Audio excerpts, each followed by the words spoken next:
So ఇది scaleless ఇదండి, scaleless system మొత్తము. సో ఇందులో చైన్ ఉంటుంది. ఆ చైన్కి మన థ్రెడ్ నడిపేటువంటి సాకెట్ మొత్తం లింక్ అయి ఉంటుంది.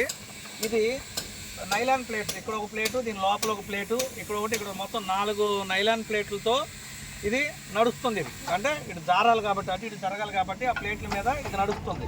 ఇదంతా కూడా ఈ చైన్కి లింక్ అయి ఉంటుంది. సో ఎప్పుడైతే ఆ థ్రెడ్ లాక్కునేటప్పుడు ఆ వీల్ తిరుగుతుంది కాబట్టి ఆటోమేటిక్గా ఇది థ్రెడ్ను మూవ్ చేసేటువంటి జాకు నడుస్తుంది పక్కకి. దీన్ని మనం మెయింటెనెన్స్ చేసుకోవాలంటే ఇది జనరల్గా ఇది కంప్లైంట్ వచ్చేది ఏంటంటే రెగ్యులర్గా మెయింటైన్ చేసుకుంటే 50,000 కట్టలకు ఒకసారి ఈ నైలాన్ ప్లేట్లని మార్చుకోవాల్సి వస్తుంది. ఎందుకంటే ఇటు అటు ఇటు జరిగేటప్పుడు అరిగిపోతాయి. అరిగిపోయినప్పుడు మనము ఈ ప్లేట్ల వరకు ఈ బోల్డ్ లోడ్ తీసేసి లోన ఒక ప్లేట్ బయట ఒక ప్లేట్ పెట్టి ప్లేట్ వరకు ఫిట్ చేసి ప్లేట్లు మార్చుకుంటే సరిపోతుంది. ఇంకొకటి దీనికి మనం ఫుల్గా కవర్ చేసాం. ఏది మన సైకిల్ చైన్కి గేర్ కేస్ పెట్టినట్టు దీన్ని కంప్లీట్గా కవర్ చేసాం. ఎందుకు డస్ట్ వచ్చింది కాబట్టి మనం కట్టలు కట్టేటప్పుడు ఆ డస్ట్ లోపలికి వెళ్లకుండా ఉండడానికి మొత్తం కంపెనీ ఏం చేసింది, కవర్ చేసేసి ఇచ్చేసింది. స్టిల్ ఏదో ఒక గాలి రూపంలో లోనకి డస్ట్ వెళ్ళిన స్కోప్ ఉంటే ఇక్కడ పైన ఒక డోర్ ఇచ్చాము. 2 బోల్డ్ లోడ్ తీస్తే డోర్ ఉంది. ఇక్కడ జస్ట్ మనము పెయింట్ వేసే బ్రష్ ఉంటుంది కదా, ఆ బ్రష్తో దాన్ని ఆ వీల్ తిప్పుకుంటా క్లీన్ చేసుకుంటే సరిపోతుంది. అంతేగాని దీనిలో ఎప్పుడు కూడా ఆయిల్ వేయడం కానీ గ్రీజ్ పెట్టడం కానీ ఇలాంటివి ఏమి చేయాల్సిన అవసరం లేదు, చేయకూడదు కూడా.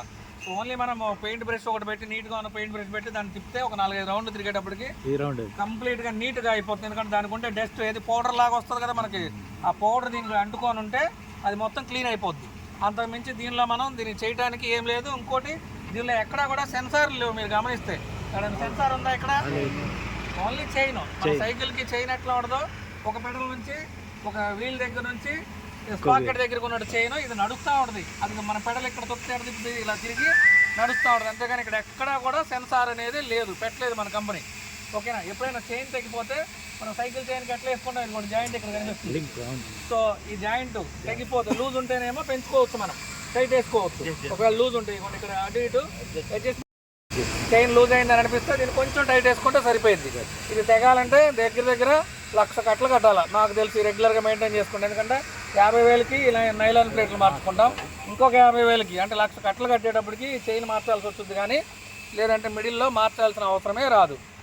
ఓకేనా? దీనికి మనం వాడాల్సింది ఏంటంటే మంచి థ్రెడ్, దారం కొంచెం మంచిది వాడుకుంటే పద్దాగా తెగకోకుండా ఉంటుంది. దానివల్ల ఏంటంటే దీని మీద సడన్ బ్రేక్స్ అనేవి రాకుండా ఉంటాయి. కాబట్టి ఇది అంత స్టీల్ కాబట్టి చైన్ తెగే స్కోప్ అనేది ఎట్టి పరిస్థితిలో ఉండదు. సో దీనిలో మేజర్గా ఎక్కడా కూడా సెన్సార్లు ఉండవు. ఏదైనా తెగితే చైన్ తెగింది అనుకోండి, ఏదన్నా బై మిస్టేక్ ఏదైనా దీని మీద ఏదైనా పడి అలాంటివి ఏమైనా జరిగి చైన్ తెగినా మళ్ళీ మనం సైకిల్ చైన్కి వేసినట్టు లాక్కు ఏం చేసేయటమే, ఎవరైనా చేసుకోవచ్చు. అది ఈవెన్ సైకిల్ రిపేర్ చేసే వ్యక్తి కూడా దాన్ని చేయగలుగుతాడు. ఎందుకంటే ఎక్కడ సెన్సార్ లేదు కదా, ఏ సెన్సార్ లేదు, ఎలాంటి ఎలక్ట్రానిక్ సిస్టమ్ లేదు. ఇది కంప్లీట్గా మాన్యువల్గానే ఉంది. ఓన్లీ దారం దించడానికి మాత్రమే మనం ఇక్కడ మోటార్ వాడుతున్నాం. అంతేగాని దారం కదలడానికి ఎక్కడ మోటార్ వాడట్లా. మనం బావిలో చాంతాళ్ళు తాగితే నీళ్లు ఎలా బకెట్ పైకి వచ్చిద్దో ఇదంతే, ఇది తిరుగుతూ ఉంటుంటే దారం జరుగుద్ది అటు ఇటు. ఇప్పుడు బావిలో నీళ్లు తోడటానికి మోటార్ వాడుతున్నావా, తాళ్ళు అవుతుంటే బకెట్ బయటకు వస్తుంది. ఇది కూడా అంతే, ఎక్కడా కూడా సెన్సార్ లేదు, ఎక్కడ ఎలక్ట్రానిక్ కూడా లేదు. ఇక్కడ ఇది తిరగాలంటే మోటార్ కావాలి, ఈ స్టోరీ ఏం లేదు. క్లియర్ కదా?